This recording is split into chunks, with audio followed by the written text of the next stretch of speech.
Ny fahitany solombavam-bahoaka sasatsasany ny tatitranentin'ny gouvernemanta ny fiaonana misy amin'ny gouvernemanta sy ny solombavam-bahoaka raha teo dia mbola mitohy hatramin'izao fotoana hitenenana izao hoentina amintsika miandarana eo ihany ny akon'izay fiaonana izay fa mbola hijanona ao anatin'ity tontolo politika ity ihany aloha sika dia nitondra ny fahitany ny fiainam-pirenena hatramin'ny taona 2024 ny mankaty ny Firaisankina ho an'ny Fanavotana ny Madagasikara.Nisongadina hoy izy ireo ny tsy fahombiazana lafiny maro no nisehony izay tsy fetezana izay indrindra ny sosialim-bahoaka toy izao ny fanazavana.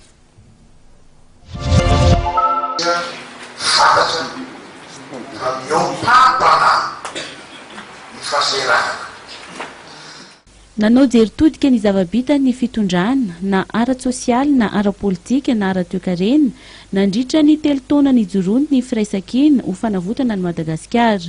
Io maraina io tetsy amin'ny telo zoro no nanatanteran'izy ireo izany androany.